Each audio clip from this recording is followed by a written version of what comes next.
Hey guys, welcome back to my channel. My name is Shubhankar और आप देख रहे हैं sketchography. So today we are drawing Sonu Sood sir outline by free hand method. तो मैं HB pencil को यूज़ करूँगा आउटलाइन को ड्रॉ करने के लिए और नीडेबल इरेजर है। और मैं जो पेपर यूज़ कर रहा हूँ वह है ब्रूस्टो का अल्ट्रा स्मूथ पेपर यूज़ कर रहा हूँ। 250 GSM A4 साइज़ का है। और जो नीडेबल इरेज़र यूज़ कर रहा हूँ, आपके पास अगर नीडेबल इरेज़र नहीं है तो कोई दिक्कत नहीं, कोई भी इरेज़र चलेगा। बस आपको पेंसिल और इरेज़र होने से ही चल जाएगा आउटलाइन ड्रॉ करने के लिए। तो चलिए शुरू करते हैं।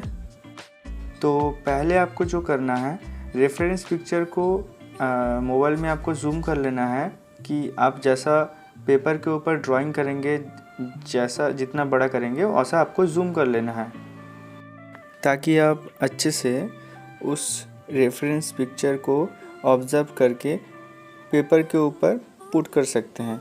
तो अब जो आपको करना है, एक रेफरेंस लाइन इमेजिन करना है जो मैं यूज़ कर रहा हूँ। मोबाइल का एज को मैं यूज़ कर रहा हूँ। आप देख सकते हैं कि आईब्रो का साइड से मैं मोबाइल का एज तक लेके मैं उसका यूज़ कर रहा हूँ, और पेंसिल से इसका विड्थ जो है, टोटल आउटलाइन का जो विड्थ है वो मैं मेज़र करके मैं उसको पेपर में पुट करूँगा। अब मैं क्या कर रहा हूँ, आई का विड्थ लेके एक पॉइंट कर रहा हूँ पेपर के ऊपर कि उसका विड्थ कितना, मतलब उसका आउटलाइन कितना तक जा सकता है। ऐसा नहीं कि मैं ऐसा जूम किया कि पेपर के बाहर निकल जाएगा। तो ऐसा हम लोग को ध्यान में रख के पॉइंट आउट कर लेना है। ऐसा जूम करो कि पेपर के अंदर ही रहे, नहीं तो ऐसा देखना कि शुरू किए और आपको लगा कि ठीक है, जब आप ख़त्म करने जा रहे हैं या आउटलाइन करने जा रहे हैं तो देखिएगा कि आपका जो ड्राइंग पेपर के बाहर निकल जा रहा है। तो वो बहुत दिक्कत होता है, बिगिनर्स के लिए बहुत दिक्कत होगा। तो ये टोटली ऑब्जर्वेशन के लिए है, इसलिए मैं ये मेथड सिखा रहा हूँ कि पेंसिल को कैसे यूज़ करके आप कर सकते हैं। पेपर में मैं अब एक हॉरिजॉन्टल और एक वर्टिकल लाइन को ड्राइंग कर लूँगा, जो मुझे हेल्प करेगा कि इसका आई का पोजीशन कहाँ है और इसका फोरहेड का कितना विड्थ है। आप अगर विदाउट रेफरेंस लाइन में आप ड्राइंग करने जाएंगे तो आपको बहुत परेशानी होगा, क्योंकि मोबाइल में आपको ठीक से पता भी नहीं चलता है। आप जूम करके आपको आधा चीज़ नहीं दिखेगा, तो इसलिए आपको एक रेफरेंस लाइन खींच लेना आपको सही रहेगा।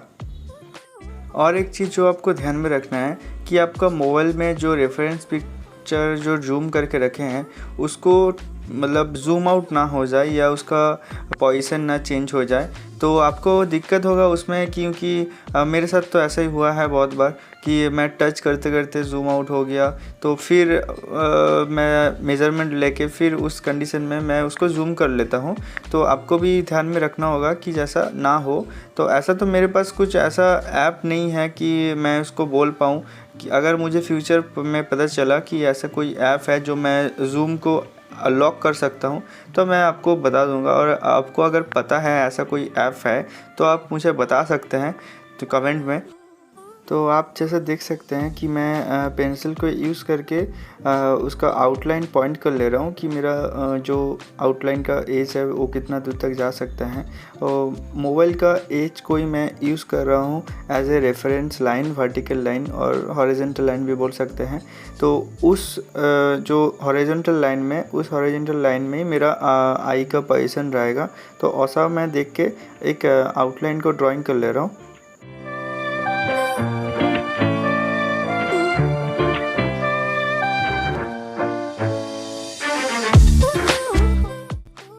जैसा आप देख सकते हैं कि मैं हॉरिजॉन्टली फेस का आउटलाइन पॉइंट कर लिया हूँ।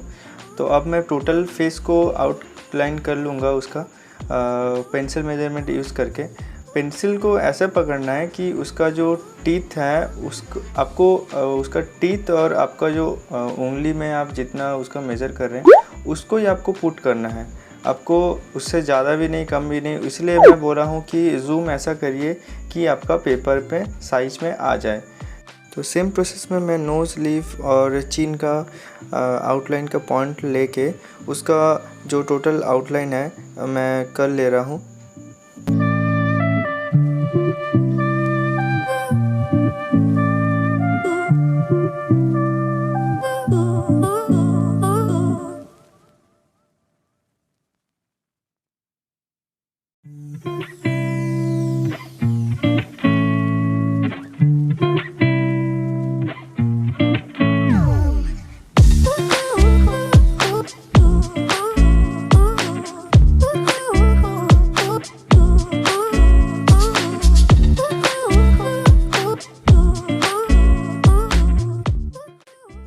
अब आते हैं सबसे इम्पॉर्टेंट पार्ट में, वो है आँख।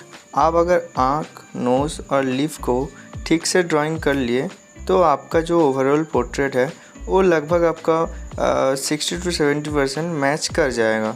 तो सबसे इम्पॉर्टेंट जो चीज़ है वो है आँख। तो आपको पहले रेफरेंस लाइन से आँख का विड्थ को मेज़र करके उसको रफली ड्राइंग कर लेना है। आपको आराम से टाइम देके आँख को ड्रॉ कर लेना है।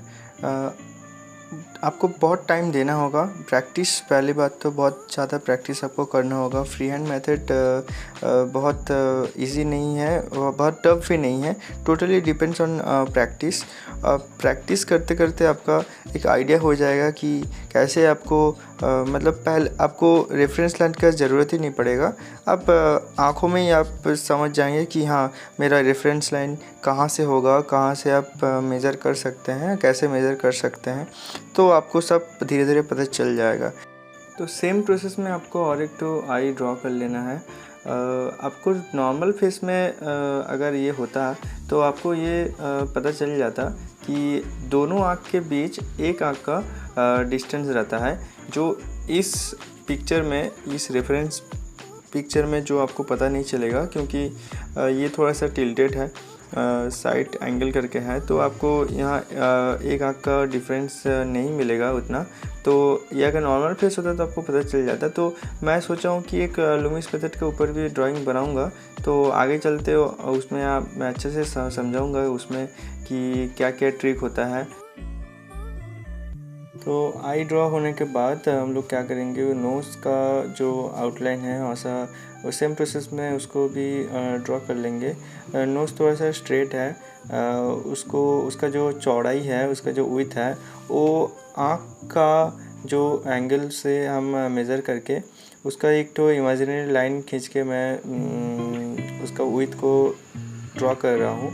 जैसा आप देख सकते हैं, इमेजिन आपको करना होगा कि आँख का कहाँ से उसका नोज़ का एंड हो रहा है, तो ऐसा एक तो इमेजिन लाइन करके आपको उसको आउटलाइन को ड्रॉ कर लेना है।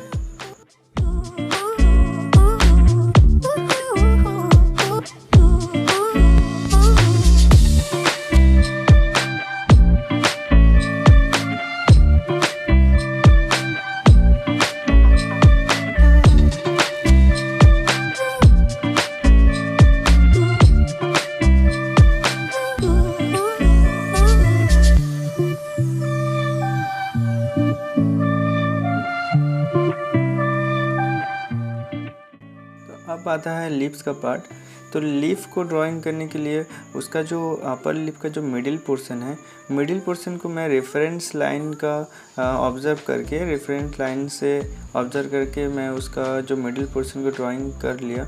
और ड्राइंग करने के बाद उसका जो चिन लाइन से कितना विड्थ है, उसका कितना ऊपर है उसका लोअर पार्ट का, उसको मैं ड्राइंग करने के बाद आप देख सकते हैं कि उसका जो लिप का जो एंड है, वो एंड आपका आँख का मिडिल से एक इमेजिन लाइन आप खींचेंगे तो आपको मिल जाएगा कि उसका लिप का एंड कहाँ पर हो रहा है। तो ये कुछ ट्रिक है जो धीरे धीरे आप प्रैक्टिस करते जाएंगे तो आपको समझ में आएगा।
जैसा आप देख सकते हैं कि मेरा पोर्ट्रेट का आउटलाइन कंप्लीट है।